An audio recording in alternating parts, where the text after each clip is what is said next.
Hoje, vamos embarcar juntos em uma viagem ao coração do Velho Oeste, revisitando uma história que mistura ambição, perigo e honra. Um filme que, mesmo surgindo no fim da década de 80, conseguiu capturar a essência clássica dos grandes faroestes. Falo de Ouro para um Pistoleiro, lançado originalmente em 1988.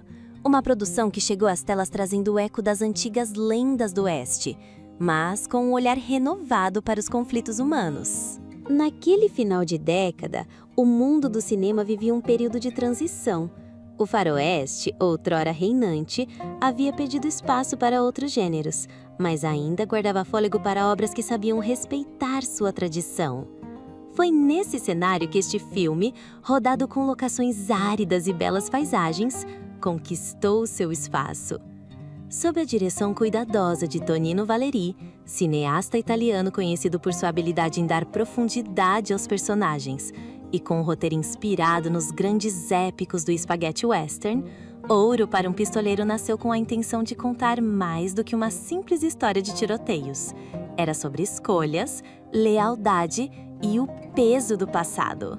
A trama se abre em um vilarejo isolado, onde rumores sobre uma carga de ouro começam a inflamar os corações.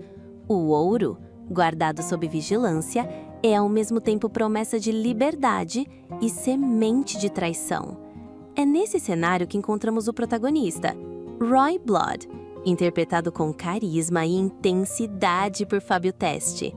Roy é um pistoleiro experiente, marcado por feridas invisíveis que a vida no Oeste deixou. Ele carrega consigo não apenas a habilidade de sobreviver em duelos, mas também uma inquietação interior que o coloca diante de dilemas morais. Ao lado dele surge Chato, vivido por um ator que domina a arte de transmitir emoção com o olhar. Chato é um homem simples, mas de coração leal, que se vê arrastado para um jogo de interesses muito maior do que imagina. Há ainda o implacável Paco, vilão interpretado com vigor por Tomás Milian, que representa o lado sombrio da ganância, calculista, frio e disposto a qualquer ato para se apossar do ouro. E no meio desse jogo perigoso, encontramos também uma figura feminina marcante, que serve tanto como elo afetivo, quanto como catalisadora de decisões que mudarão o rumo dos acontecimentos.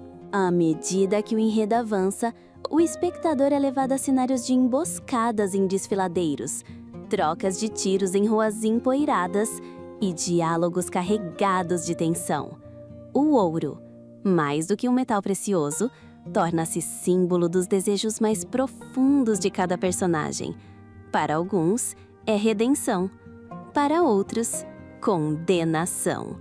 O filme constrói com ritmo firme o inevitável confronto final, onde não há espaço para meias medidas e onde a poeira do deserto se mistura ao silêncio que antecede o som de um revólver sendo disparado.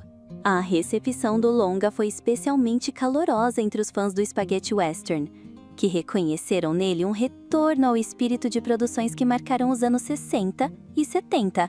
E embora não tenha conquistado prêmios de grande expressão internacional, Ouro para um Pistoleiro manteve-se vivo na memória dos apreciadores do gênero, sendo revisto e comentado por quem valoriza aquela mistura única de ação, drama e paisagens cinematográficas arrebatadoras. Nos bastidores, há histórias curiosas, como a dificuldade em filmar certas cenas sob o sol inclemente de locações áridas, que exigia paciência e resistência tanto da equipe quanto do elenco. Há também relatos de improvisos durante as filmagens, especialmente em duelos, onde os atores acrescentaram gestos e pausas que não estavam no roteiro, mas que acabaram dando mais autenticidade à trama. Assim, Ouro para um Pistoleiro permanece como uma obra que, mesmo surgindo quando o faroeste já não reinava nas bilheterias, provou que ainda havia ouro a ser encontrado nas histórias do Oeste. Ouro, não em barras, mas em personagens complexos, paisagens inesquecíveis e narrativas que falam sobre o que há de mais humano em nós. Bom, amigos, chegamos ao fim de mais um vídeo. Espero que tenham gostado dessa análise sobre Ouro para um Pistoleiro e de toda a jornada que exploramos juntos. Obrigado por acompanhar até aqui. É sempre um prazer compartilhar essas histórias com vocês. Nos vemos no próximo vídeo. Até breve!